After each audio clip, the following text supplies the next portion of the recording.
Assalamualaikum warahmatullahi wabarakatuh. Sahabat Teraya TV, pada video kali ini kita akan melihat atau mendengar suatu ceramah dari Gus Baha yang bertemakan tentang sholat tahajud. Marilah kita mengaji bersama dengan Gus Baha. Cek videonya. Menurut hukum fikih, tahajud itu jelas gak disunatkan jamaah. Witir juga nggak disunatkan jamaah. Tapi semua ulama yang bilang tidak disunatkan itu nggak ada yang memfatwakan hak batal kalau berjamaah. Jadi tidak ada yang bilang dikatakan batal kalau jamaah. Cuma tidak disunatkan jamaah. Tapi Rasulullah itu pernah main di salah satu sahabat di waktu duha. Sahabat itu sakit, ingin ngundang Rasulullah, kepengen dalamnya di kenangan nanti tinggi sholat sinten Rasulullah. Ternyata Rasulullah ketika sholat, anak-anak dan istrinya yang sakit tadi ikut jamaah dan Nabi membiarkan. Bahkan Nabi sempat ngatur soft. Padahal itu satu bentuk sholat yang kategorinya nggak disunatkan apa? Jamaah. Itu makanya Imam Nawawi bilang sholat-sholat yang nggak disunatkan jamaah itu masih boleh jamaah. Seperti witir, duha. Nggih, tapi aja terus jadi gerakan tahajud bersama. Nah niku kula ora cocok nih. Wong ora kepengin tahajud kok dijak napa? Tahajud. Wong kula nggih nate dipamiti Gus nek ana tahajud bersama. Cangkem ora usah. Wong sing ngeloni bojone yo lagi ibadah, bocah ibadah sing ora enak. Mergo jare Nabi wis jelas wa fi buti ahadikum sedekah. Dadi kowe iku malah lucu.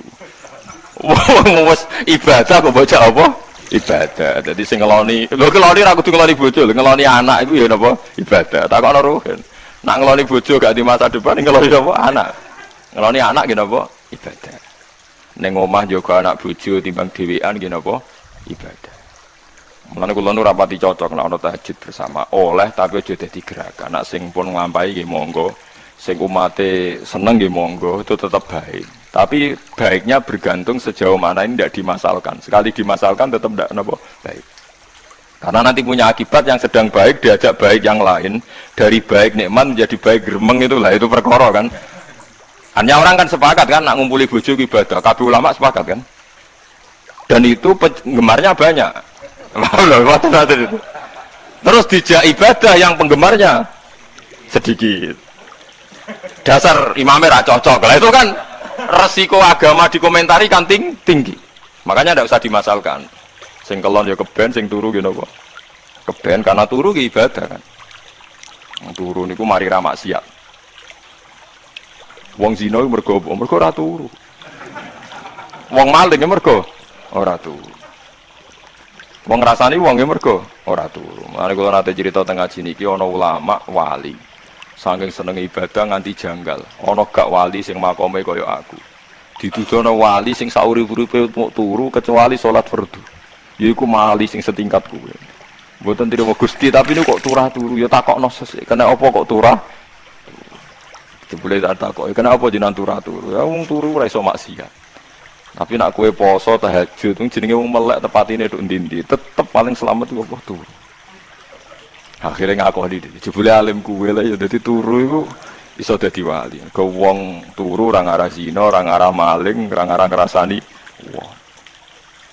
Dadi mane akeh wali sing berangkat saka napa turu. Mane Ashabul Kahfi ku wali sing kramate ku turu suwi. Mergo turu iku nak tepak. Niku iso dadi napa? Wali. Mane kena apa kramate Ashabul Kahfi napa? Turu. Tapi aja tiru. Iki cerita ilmu, dari ilmu ora kudu mbok setujoni niki ilmu.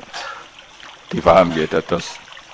Kula piyambak pribadi belum pernah tahajud jamaah sama istri saya. Kula piyambak jarang tahajud. Tapi memang saya beritahu kalau sholat yang kesunatannya itu tidak jamaah, sebaiknya jangan dipaksakan jamaah. Karena kadang fadilahnya disirron. Kula baleni malih seperti sedekah.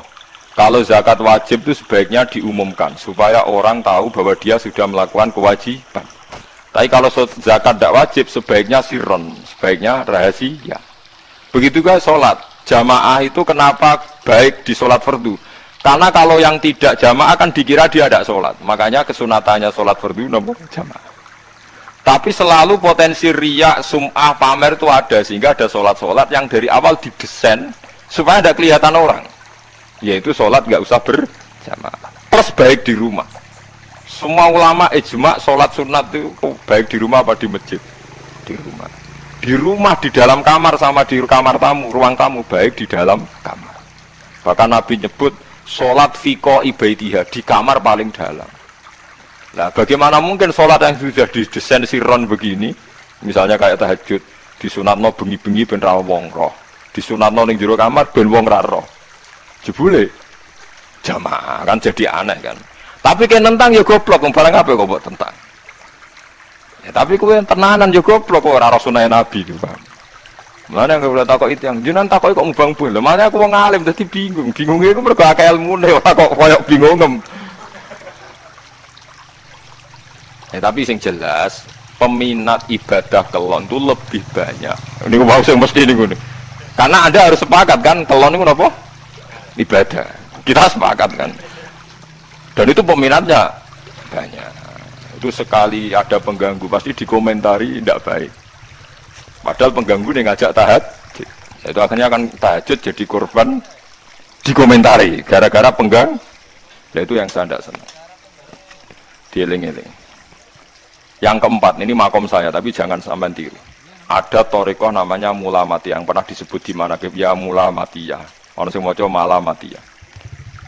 Ada ulama itu seumur-umurnya itu tidak pernah sholat qobliyah tadi. Tapi udah tiru, kalau ngomong saya ulang-ulang jangan tiru.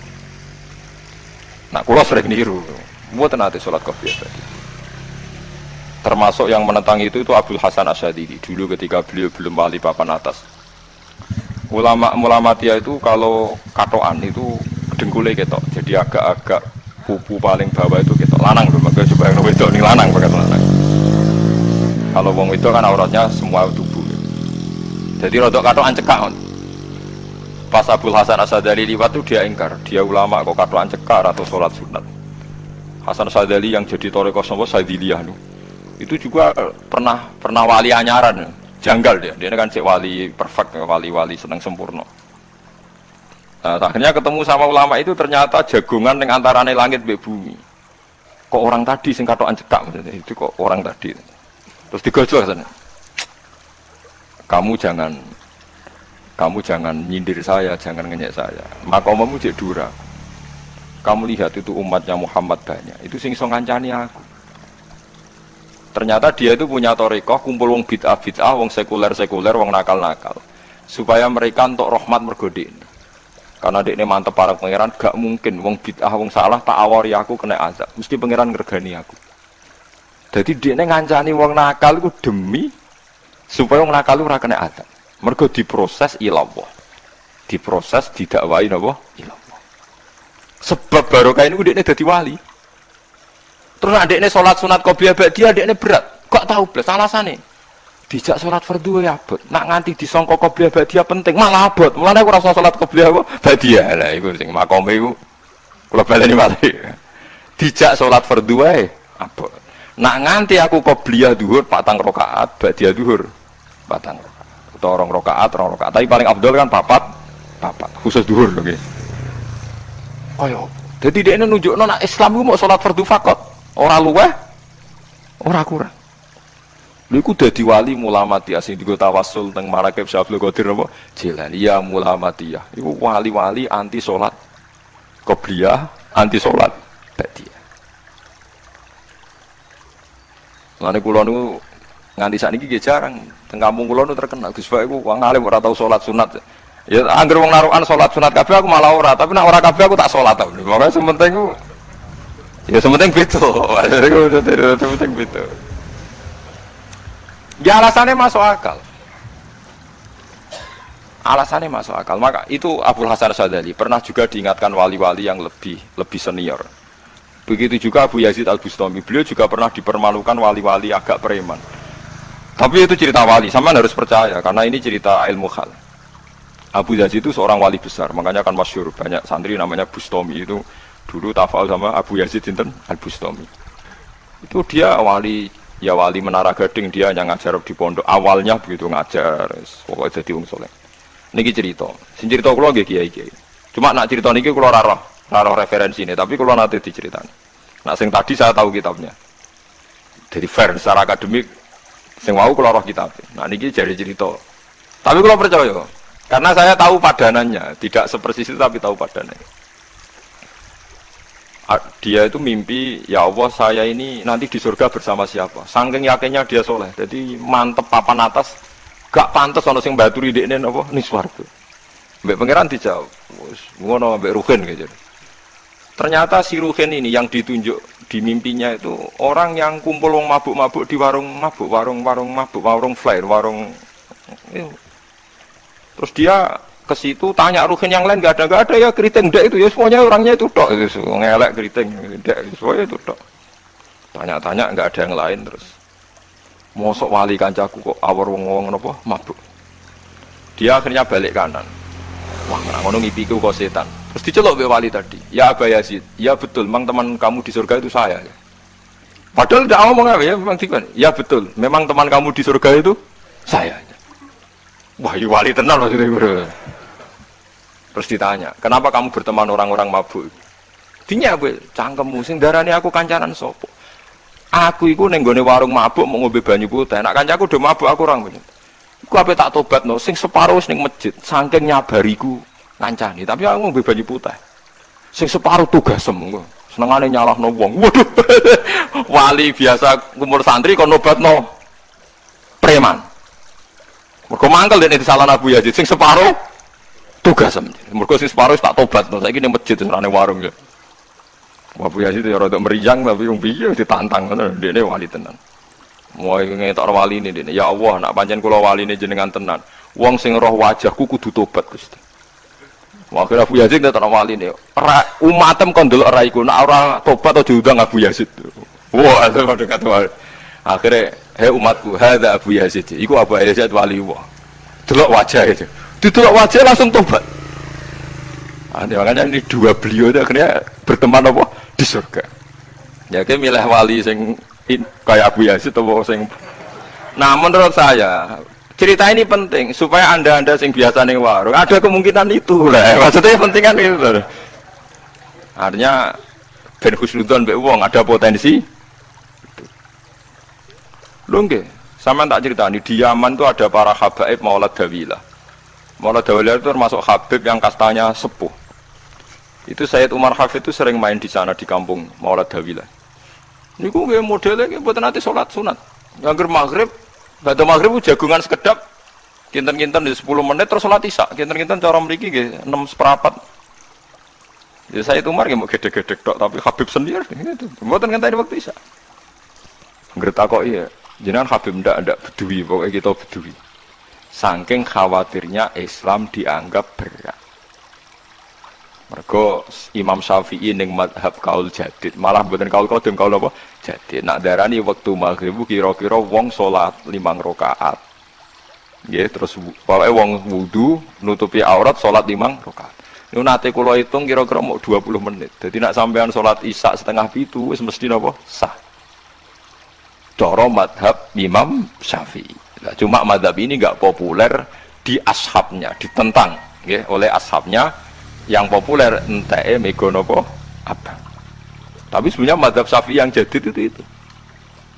Mulane kula nang jamak takdim angger kira-kira wis 6:30 kita jamak nak pas lunga. Nggih sering jamak kalau beteng-teng, tapi niki dereng isa. Ya pokoke cara aku wis ngisa, cara aku ora kudu kok. Pokoke cara aku wis isa. Ya yes, kaul jadid malah. Makanya dulu ada seorang ulama berdebat. Sing sitok setuju waktu maghrib niku ngenteni entek mega napa apa. Ana sing debatnya masuk akal ngeten. Niki sama-sama ulama bapak mbek anak. Padha ngalime ya padha sepuh. Ulama iki malah aneh, carane nentang iku dekne cara dekne waktu maghrib ku nganti kira-kira 6:30 nganti jam 7. Engko lagi waktu isya jam 7:04. Pokoke dekne mau nak darani waktu maghrib ku cepet moh. Jadi alasannya masuk akal. Pangeran itu nak gawe biasanya ada kembarannya, jadi ada tandingannya. Jadi lucu lama kok jadi ulama ya kadang ya lucu. Sampai nak sholat subuh jam berapa? 4:30 kan, anggap aja 4:30. Berarti subuh nganti meletak srengenge ada waktu sak jam setengah. Ana wektu pinten? Sak jam setengah. Lah saiki maghrib iku wis surup. Nggih, maghrib napa surup. Kudune maghrib ku duwe padanan subuh ana wektu sak jam setengah. Namun dia setuju, entah emek gua abang tenan dia naik sak jam setengah mana dia nak santrine azan jam itu ngamuk, cung paling cepet setengah 8. Perkara ini cara berpikir maghrib dipadakno subuh, yaiku qoblatul isyamsi ana wektu sak jam setengah jatahe subuh. Kudune ba'da ghurubi syamsi ya ana sak jam setengah jatahe maghrib. Jadi akhirnya santrine nak azan setengah 8. Nak jam itu diamuk tenan. Nak wala dawilah wali 6/4 wis ngisa. Perkarane. Lah iku ulama. Ya semulane ya semacam-macam ulama iku macam-macam. Ya sik anut sing umum sing penting ora ruwet. Ya tapi wau as-shalat khairun maudhu'un. Asal salat itu mesti napa apik. Ya asal salat itu mesti napa apik. Soal kaifiyah macam-macam. Nah, sing terakhir sing masalah kaifiyah yang enggak diterima. Apakah boleh witir hanya 1 rakaat? Jawab Imam Syafi'i, na'am boleh witir hanya 1 rakaat. Kados kula piyambak barisa seringnya witir namung 1 rakaat. Ya ora ono ndase, ora ono gurine 1 rakaat fakot. Iku witir sejati, paham? Witir napa sejati. Wah, mergo nak nganggo 3 rakaat yang 2 kan masalah kan? Ono nyicil napa? Nyicil napa? Witir. Jadi kalau tak akaligus kenapa nak witir sitok? Lah aku nganggo witir model piye wae ketoke ora sejati kok. Witir napa sih? Lha iku Sayyidina Utsman sak urip-uripe sahabat terkenal. Niku mboten ate witir luwih kok sitok. Iki sak rakaat. Tapi aja takok sing diwaca Quran khatam. Lah iku perkara. Dadi sak rakaat tapi diwaca Quran apa? Khatam. Dadi autara bi rakaatin khatama fihal Quran. Dadi sak rakaat tapi khatam Quran. Iku sinten Sayyidina sinten Utsman. Alasan Imam Syafi'i Nabi tahu witir nganggo 3 rakaat. Dari Imam Syafi'i gak mungkin sing witir tetep sing guri sitok. Mergo sing loro tetep salatun mustaqillatun, salat sing sendiri.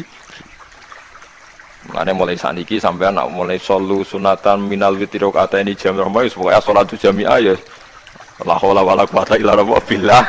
Lah kok nak imam sholli sunatan minal witir rakaat wis muni sak muni-muni mumam wis pokoke aku saiki salat. Karena aneh, secara fikih aneh bagaimana mungkin sholat yang sudah disalami ya punya status kan? Sholat saya gantung sholat setelahnya. Lalu gunanya salam menutup itu apa? Maksudnya assalamualaikum sementara Gusti ini masih ada. Wis disalami umpama kowe ngentut ya salate sah, umpama aurate kebuka ya sah. Mergo wis paham ya? Jadi sholat itu ora iso. Jadi mulanya jadi kontroversi. Tapi ya apik, bantah-bantahan sholat ya apik, bantah-bantahan barang apik. Jadi mangke bantah-bantahan iki ayundi malah perkara kan, malah mari fitnah. Ya harus bantah-bantahan perkara napa? Sholat. Jadi ulama iki macam-macam. Jadi sing terakhir kula terangno tentang filosofi sholat. Di kula suwun sing ngaji kula sing seneng kula senajan to donga iftitah mboten wajib. Tapi nanti kesempatan kedah diwaca karena tidak ada riwayat yang mengatakan ulama pernah meninggalkan itu. Senajan to sakabeh.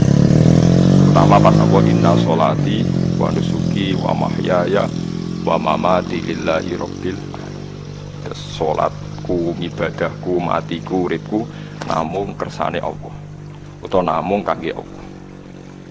Karena ini menjadi filosofi sing dadekno salat mari ahli jannah. Jadi kita nak salat mesti ahli jannah. Wong kot aflah, teman-teman bejo wis mesti bejani. Sampeyan ora usah wedi suul khotimah. Niku waswase setan. Mboten enten suul khotimah. Setan niku keliru, semua meden-meden itu. Nah, setan percaya suul khotimah ya kon gawe suul khotimah. Mulane kula anggere wedi suul khotimah ngomongan kula setan. Tan setan nak pancen aku mbok meden-medeni suul khotimah, yo gawe wae aku ben suul khotimah. Aja meden-medeni tok. Dan kowe ketok dadi pangeran. Kowe dhewe ora siap dadi pangeran. Ya ora pangeran kok meden-medeni aku. Jadi setan memang harus dididik, kudu diancam, paham ya? Mulane kula ana kiai pemuja setan kula ora seneng setan godane ngene kiai ra mesti selamat, wong top-top ra mesti selamat. Itu namanya memuji setan karena dia nganggap setan itu luar biasa. Setan kudu mbok prekno, mbok anggap gagal, tahan setan cek goblok, mengke meden-medeni aku suul khotimah aku tetap salat. berarti kowe gagal. Karo dene nek kowe kepengin menungso sesat kabeh ya sesatno wae ora usah meden-medeni jare kowe kondang kok trimo ngono-ngono tok ae. Bedene ya roh tingkat kegagalannya, paham nggih? Jadi setan harus dididik bahwa dia juga sering gagal. Setan kan ingin manusia enggak sholat semua kan, zina semua, maling semua. Ternyata kita enggak maling. Yang sholat juga banyak. Itu kan berarti tingkat kegagalannya apa? Setan. Lah kita ndak ora dan setan ku salat puluhan tahun digodho ilang gane goblok kowe. Nak wong iku salat puluhan tahun berarti puluhan tahun dalam kegagalan setan. Kok wong salat berarti setane gagal. Lan kula mbek setan niku saiki tambah wani. Ya mletene ngono kon neraka ya kok gelem. Misale dekne hebat kan mboten purun Gusti tak ning swarga mawon. Ternyata dekne mlebu swarga gak iso kan? Lah yo mletene lah yo wong lemah ngono kok mbok endo. Artinya setan kan lemah sekali kan? Lah iku sedekah lazim ketika ngendikan inna kaidas syaitani kana napa dhaifa. Sebenarnya setan itu dalam bahasa Quran itu dhaif sekali. Lemah sekali. Tapi kita sering muji. Nggih, sering napa? Sering muji. Darani setan hebat, wong wali, alim kadang digodho kena. Ya soal kena cara kena akeh ra kena ngono wis akeh napa? Akeh boten napa? Kena. Minimal ngeten lho sampean. Tapi kula nate Gus kepengin tahajud terus tahajud berarti setane menang. Tapi setan ora sekedar kowe kepengin ra tahajud, kepengin kowe kafir. Umpama kira tahajud tenan iku ya setan isih rugi kok. Tapi kowe jek Islam tapi sik mlebu swarga, kepengin iku nganti apa? Kafir. Jebule kowe ora kafir kan? Lan ana ulama nak tangi turu gak tahajud, ndekne nangis. Angger kani gak tahajud nangis. Terus matur mbek pangeran, Gusti kenging napa kula mboten kasil tahajud. Ambek pangeran dingendikani ngene, teng kitab Al-Minanul Kubra karangan Imam Saroni. Kowe ku ulama kok bento. Sing nurokno kowe sapa? Nggih jenengan Gusti. Sing maringi tangi sapa? Nggih jenengan. Lah wis anggap ae kabeh kersahku, ora kersane setan. Wis bar. Mulane aku lara mati tahajud keterusan ya tenang mawon kula. Kula duwe ilmune, Kowe ku ulama kok bento. Sing nurokno kowe sapa? Nggih jenengan Gusti. Sing nangane sapa? Nggih jenengan kula. Iya, sak kabeh ku sing kersane aku rido ora wis bar jan. Mulane kena tangi ra di tahajud nggih rido mawon. Apa meneh sebedino.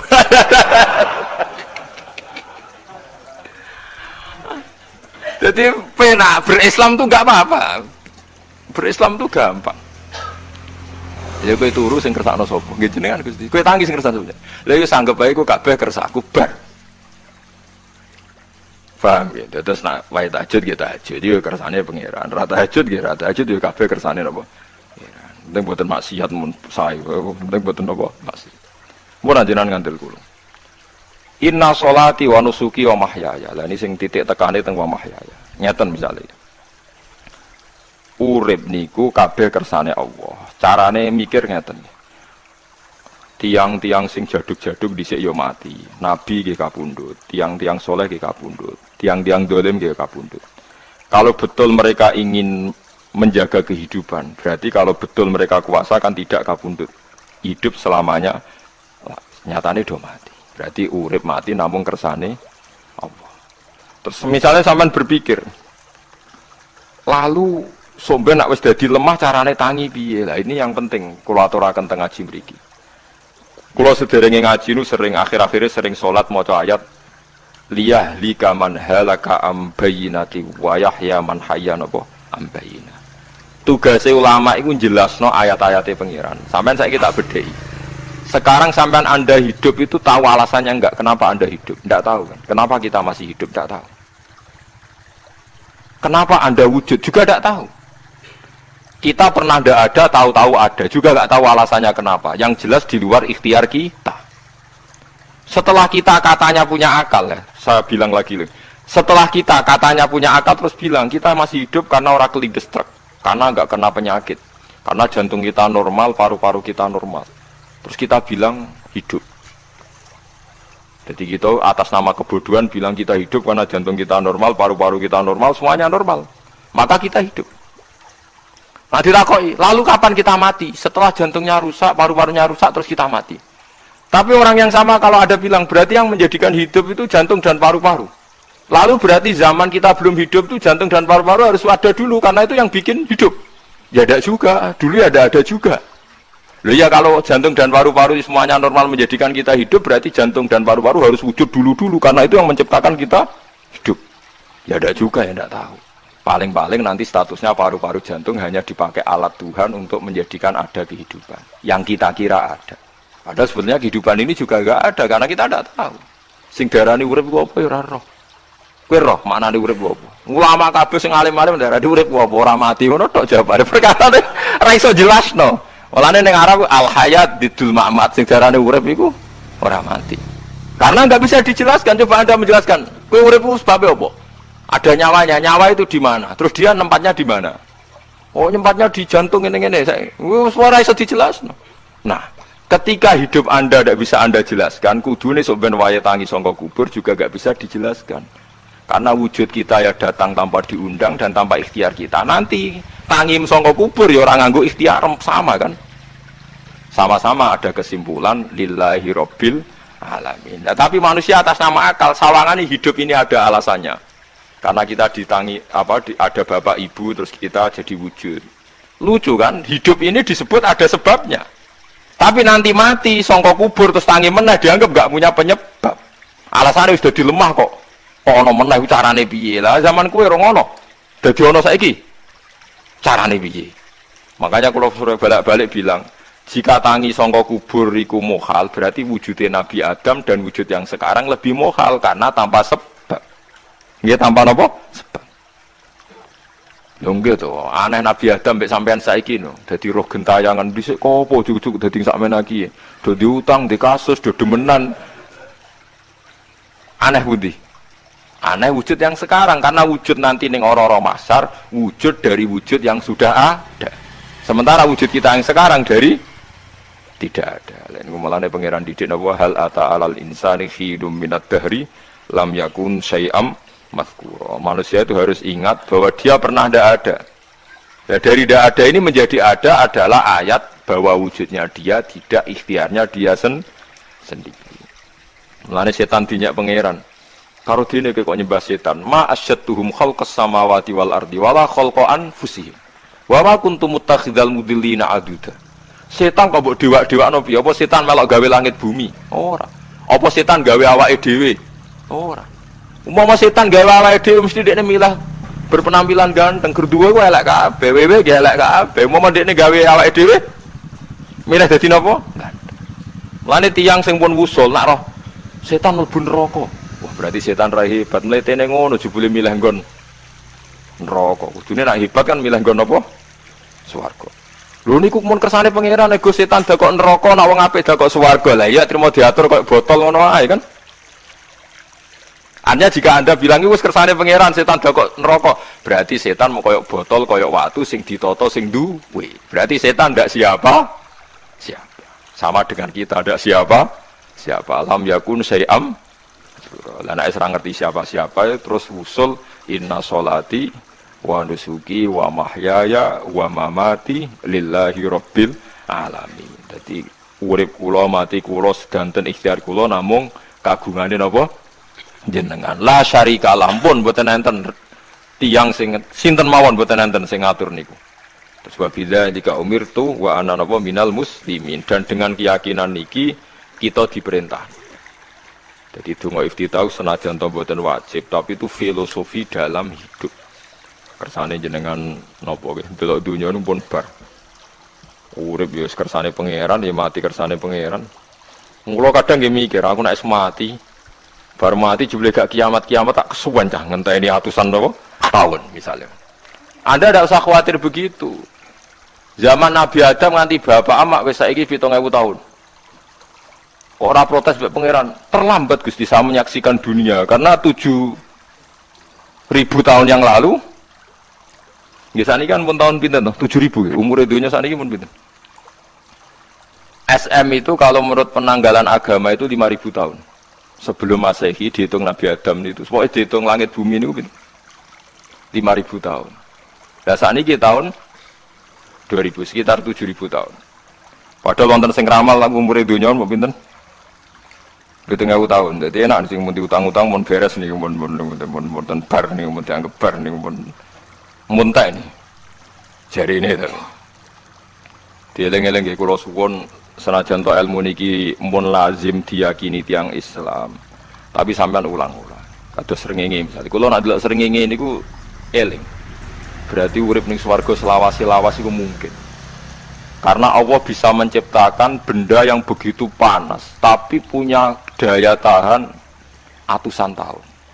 Kemudian nak coro discovery, nak ngitung malah jutaan tahun yang lalu, malah bawa hitungan kontiwa dari dinosaurus 400 juta tahun.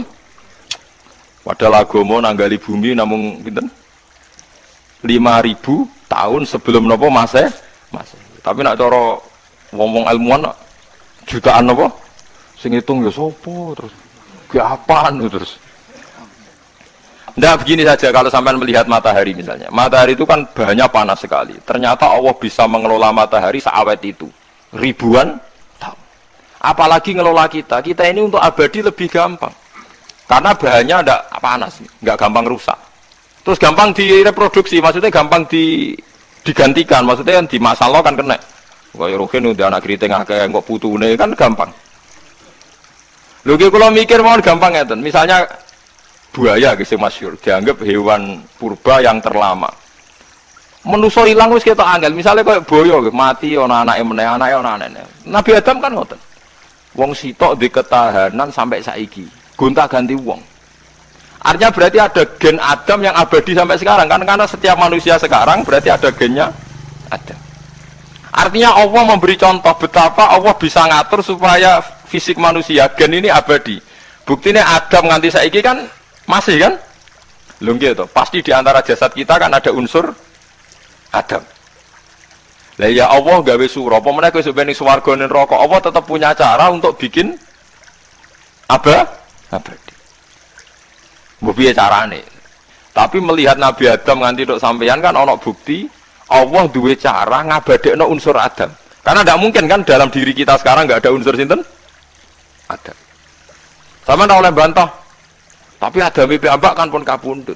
Tetapi Adam yang sekarang sampai saiki. Tapi ora roh sampean sing turunane Qabil apa sing. Ora roh iso ae cek ngono ae. Wong jarene cerita.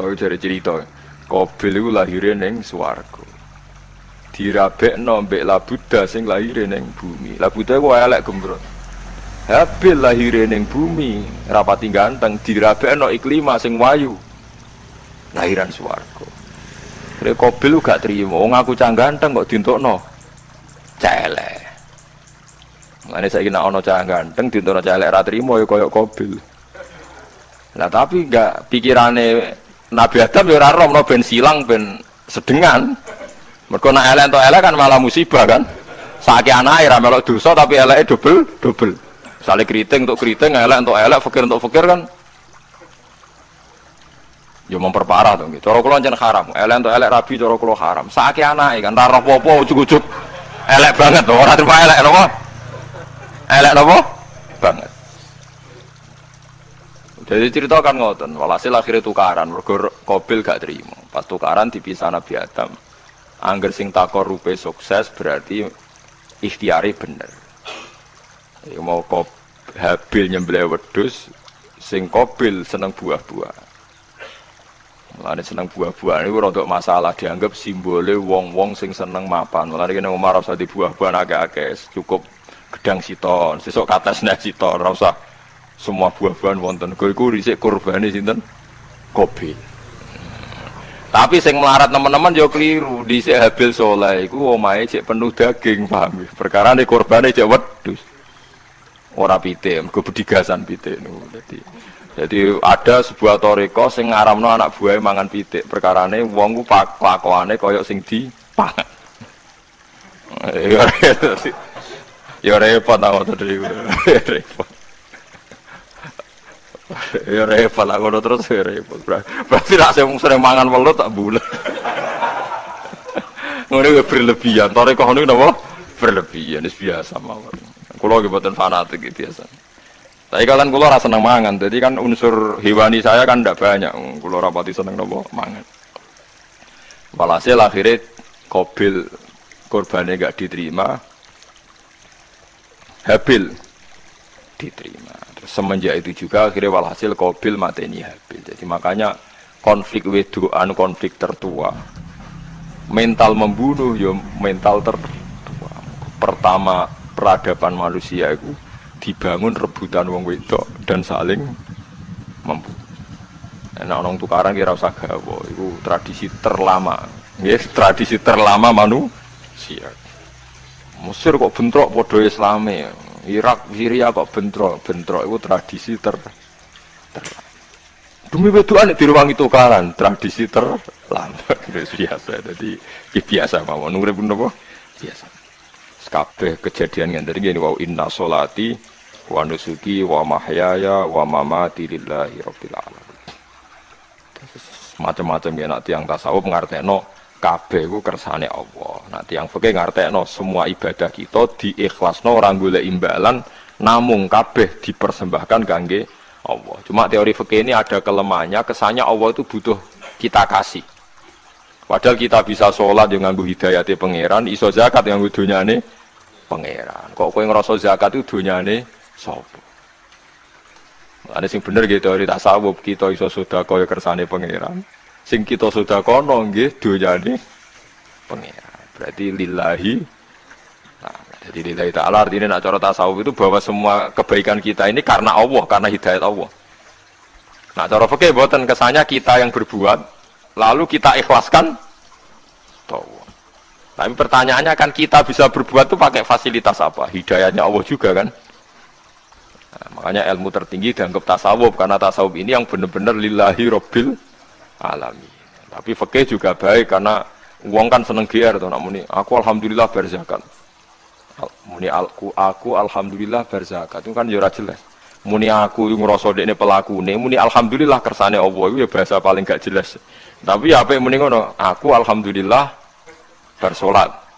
Ya pamer nak aku bersolat, tapi ya ngakoni nak kabeh kersane Allah. Lah nak kersane Allah sing dipamer apane kan ya ora jelas tuh. Ya tapi itu apik lah. Muni apa? Aku alhamdulillah bersolat. Ya bahasa gak jelas, ya gak jelas juga bahasa itu tapi ben ngono. Paham ya lengi-lengi terus salat niku ini yang keempat kalau ceritani hikayatu sholatil khosyin. Saya baca di beberapa kitab Sayyidina Umar niku dipanah. Panah niku rak wonten mata pancing. Jadi nak melebu niku ditarik sakit, nggih. Nak ditarik napa? Sakit sekali. Ditarik dokter paling canggih pun sakit. Akhirnya Sayyidina Umar kondo, engkau tarik pas aku sholat. Aku nak sholat itu lali. Tenan pas beliau sholat ditarik uga ubah blas.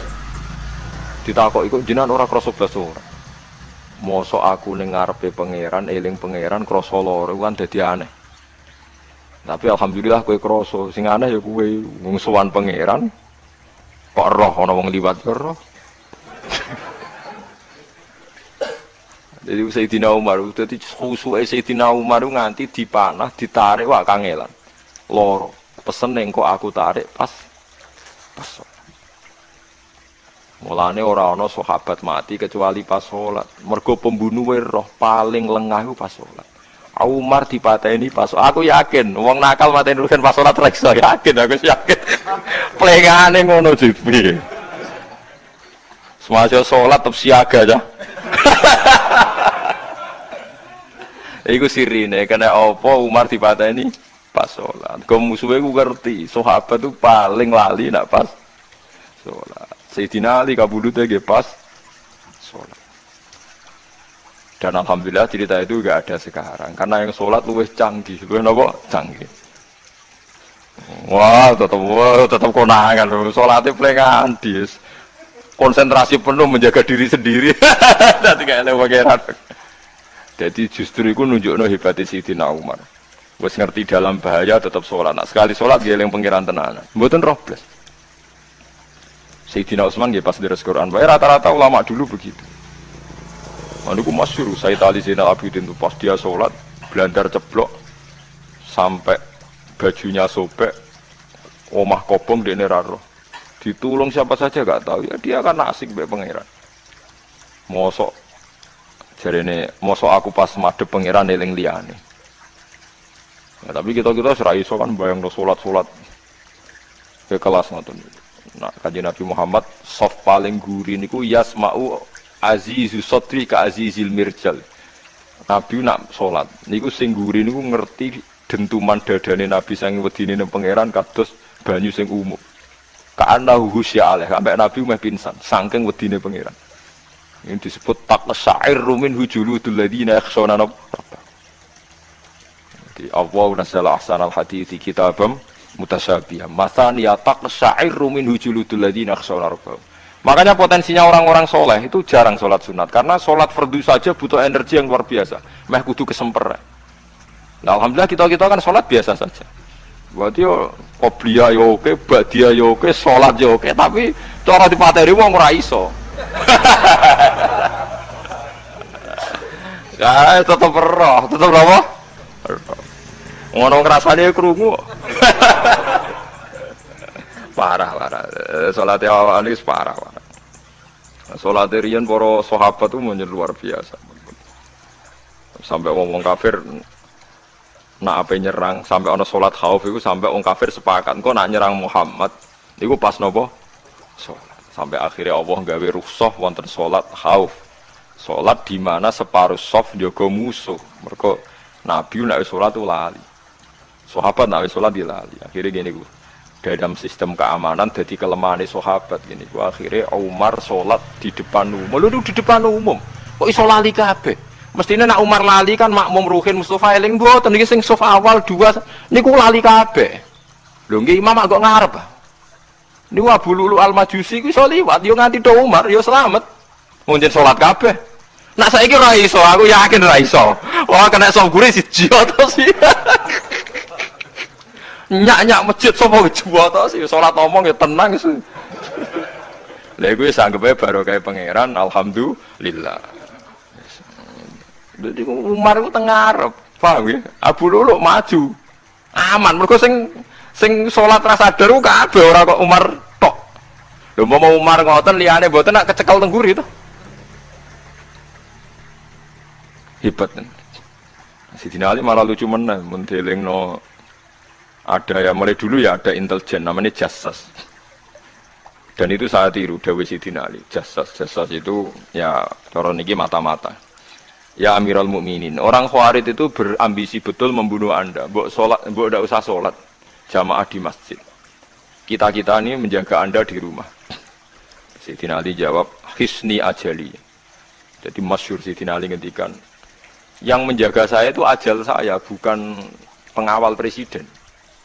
Kalau saya mati sekarang, penjaga nggak ada artinya. Begitu juga aku nak rawaye mati.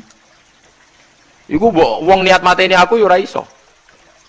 Sepintas ngendikannya ini hanya klis, tapi nak angen-angen bener. Saman delok saiki, misalnya Pak Harto itu prajurit perang mulai dulu, mati ini yang ning omah. Kok ora pas ketembak musuhe, padahal sak urip-uripe perang. Khalid bin Walid niku sahabat paling banyak perang. Mulai zaman kafir mimpin panglima kafir nglawan perang Nabi perang Uhud itu panglimanya sinten? Khalid. Zaman kafir yo ora kena dipateni wong Islam. Zaman Islam bedino perang. Yo ora kena dipateni wong kafir, pas mati ning kamar nangis. Nangis takoki putune. Lho jenengan niku ashabun Nabi pe mati kok nangis. Jong aku ora kok nangis perkara pe mati. Wong aku perang semangat ben mati syahid kok malah mati ning kamar jare.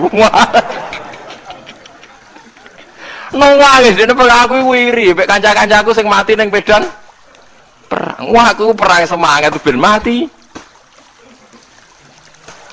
Malah kok mati ning kamar. Lho iku ajal. Maksud iki cerita iku ajal. Hisni ajali. Sing dadi pengawalku yo ajal. Wong putune Khalid bin Walid, putune Jabir, putune Zubair bin Awam niku putune udah sering lebokno dirijine ning gulune mbah-mbahe. Mergo tipak panah, saking jerone panah. Jare Khalid bin Walid lambene dibuka, delok le gegerku. Ma benarum khatitonin, wa bena saifin sampai sab'ina tokna. Terus sekitar 70 luka. Lho ngene kok iso orang mati ning kene ku piye? Ndak artinya bener Sayyidina Ali. Sayyidina Ali perang tanding berapa kali coba? Menang terus. Dia mulai ikut Nabi perang terus. Siapa yang nggak tahu perang tandingnya Ali ning ambek Marhab teng Khaibar, teng Badar? Nggak tahu mati. Mulane Sayyidina Ali diweden-wedeni mati, jenengan nanti dibunuh jare sing mateni aku iku ora wong-wong ajalku. Dadi aku ora usah kawal. Tenan akhirnya subuh itu dipateni sinten Abdurrahman bin Muljim tiyang Khawarij. Tapi Sayyidina Ali keyakinane iku aja. Sayyidina Ali ku lucu tenan. Ketika pas dibacok pertama kena pupune napa ngisor. Ini cerita. Aku ora mati. Akhbaroni Khalili animit tu yudrobu ala jumjumati hada. Aku dikandani Kanjeng Nabi matiku dibacok dasku kok ora kena ikuku. Jadi Sayyidina Ali ku lucu pas dalam keadaan ngono cek guyon. Wis pancen wong parek pangeran ora kena dikiasno. Urung to aku nek iku urung mati, wong dikandani Nabi matiku iku. Iya kena sirahku jadi. Kayak Sayyidina Utsman malah Sayyidina Utsman lucu. Dia tuh dikepung orang Khawarij jelas mau bunuh. Ada Sayyid Hasan, saya itu apal betul sejarah itu. Ada Sayyid Hasan anaknya Sayyidina Ali, ada banyak sahabat. Sayyidina Utsman di rumah baca Quran. Sekitar cara saniki sekitar duhur akhir. Diingatkan, ya Amirul Mukminin kau mau dibunuh sama orang Khawarij, buat Anda keluar dari belakang. Atau kita ini Anda perintahkan untuk melawan mereka, pasti kita lawan dan kita pasti menang. Jadi Sayyidina Utsman, ora. Aku iki poso ya. Poso sunat. Terus jare ngomongnya kan janggal pancen ketika ane wali wane. Hubungannya napa jenengan poso mbek dikepung lho. Mau Nabi ku metuki aku ning jendela iki. Wa akhbaroni ya Utsman satufti rumai. Man, engko kowe buka mbek aku. Dan Nabi ketika dia lucu kan. Engko kowe buka. Jadi artinya engko iki aku mati pas maghrib, mung janjine Nabi dijak buka bareng. Lah lucu ora akan ditebak. Ya akhirnya beliau tidak melakukan perlawanan, sekabudut. Jadi itu sahabat-sahabat. Mereka itu biasa tertanam inna sholati wa nusuki wa mahyaya wa mamati. Kue urip ya ora roh sebabe. Saiki sampean tak takoki, kena apa umur mung nganti 40 tahun, kue roh sebabe? Ora roh. Kue aja anut dokter, anut wong-wong. Kita hidup karena kita sehat. Kalau Anda sehat terus hidup, kenapa Anda bisa menentukan durasinya? Kesehatan begini itu bertahannya berapa? Kan ora iso jelasno. Wong kerja sehat tidak urip, omongan kok ngono. Pokoknya, lah ya setelah sehat itu durasinya berapa? Kalau Anda pintar kan harusnya bisa ngitung. Ternyata kita nggak pernah tahu kan, kenapa ada yang hidup 90 tahun, ada yang 40. Jadi walhasil kita urip ya ora sebabe, kita mati ya ora sebabe. Namung roh kabeh ku lillahi rabbil alamin. La syari. Nah, sahabat Eraya TV, jadi itulah ceramah yang dibawakan oleh Gus Baha.